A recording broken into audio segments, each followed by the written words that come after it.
Salut, bienvenue au Club électrotechnique amateur. Aujourd'hui, je vais vous parler des contrôles de niveau.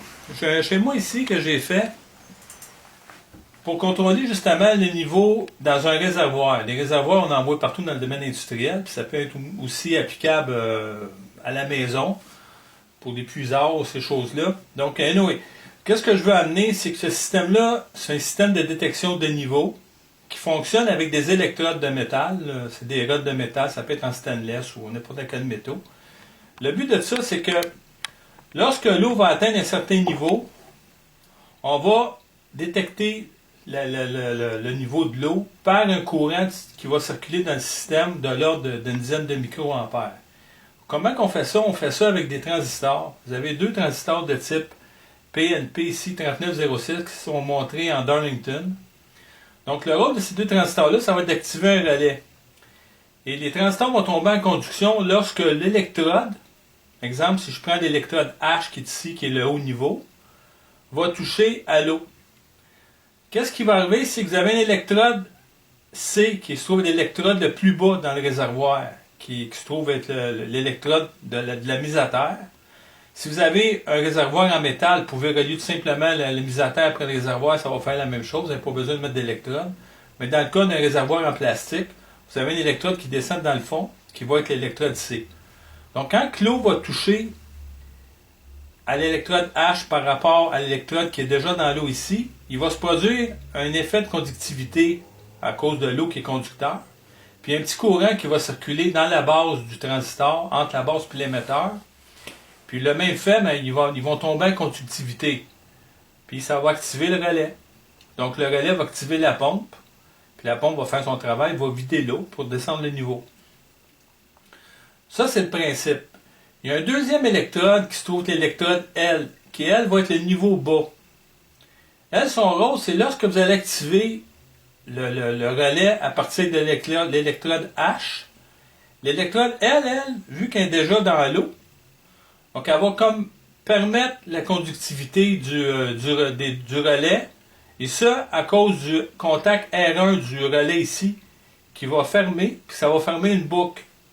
Tant si longtemps que l'eau ne sera pas descendue en bas de L, le relais va être activé, la pompe va marcher. Donc, on vient d'avoir un système de contrôle de niveau entre H et L, qui est très utile, qu'on voit partout dans le domaine industriel.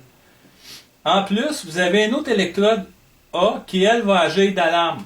Si jamais la pompe ne fonctionne pas et que le niveau monte, mais vous allez avoir un sonore qui va être activé sur le même principe. Donc, on voit que c'est un système qui est très simple, qui est fait avec des composants de base, des transistors PNP 3906, un relais. Quand le relais va embarquer, il va activer un autre relais de puissance qui est C2, qui lui va activer la pompe. Vous avez aussi un bouton en parallèle avec le contact R1 pour activer votre pompe manuellement pour faire des vérifications de votre pompe. Donc le schéma est là. Maintenant, je l'ai monté ici de façon pratique. Puis je vais vous démontrer le fonctionnement. Donc, l'électrode la plus basse qui se trouve l'électrode C est de couleur verte. J'ai tout simplement pris un jumper pour vous montrer le principe. L'électrode de niveau bas, elle se trouve être blanche. Le niveau le plus bas. Puis vous avez l'électrode rouge qui s'ouvre le niveau high. Donc en théorie, la pompe est en arrêt parce qu'il n'y a pas d'eau qui atteint le niveau high. Si je me rends compte que le niveau est trop haut, la pompe fonctionne. La pompe va rester en fonction tant aussi longtemps que le niveau bas ne soit pas atteint. À un moment donné, on l'atteint, hop, la pompe arrête. Voyez-vous le principe? On va refaire. Donc, on atteint un niveau qui est haut. On a besoin que la pompe parte. La pompe pompe l'eau. Jusqu'à temps que le niveau redevienne en dessous de l'électrode L. La pompe arrête. Si jamais vous avez une commande de haut niveau, la pompe ne fonctionne pas,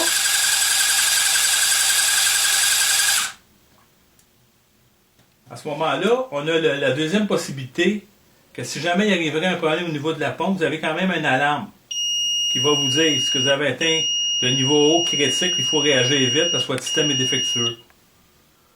Donc, comme vous voyez, c'est un système qui est simple, qui fonctionne vraiment avec des composants de base, qu'on voit partout dans le domaine industriel. C'est un genre de système-là avec des électrodes.